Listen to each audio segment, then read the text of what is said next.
মা বলো। বাবা নাবিল, বৌমা তো একটু অসুস্থ হয়ে পড়ছে বাবা, যে হাঁপানির যে শ্বাসকষ্টটা একটু বেড়ে গেছে। বৌমা বলতেছে যে ওর বাবার বাড়িতে একটু যেতে চায়, আমি কি পাঠিয়ে দিব বাবা? আচ্ছা মা ঠিক আছে, তাহলে রতনকে বলে দিও সাবধানে নিয়ে যেতে। আচ্ছা ঠিক আছে বাবা, একটু চিন্তা করিস না, আমি দেখছি সব ঠিকঠাক মতো। হ্যাঁ ঠিক আছে। মরণ কামড় উঠেছে না মাস।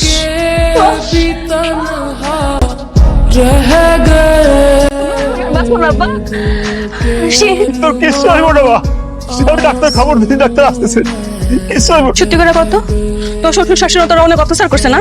হ্যাঁ, আমার মন কইতাছে ও শাশুড়ি অনেক অত্যাচার করছে ওর উপরে।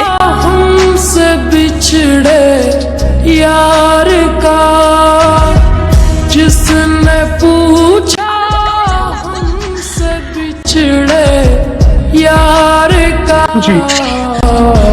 কথা বল, सीने से কথা বল।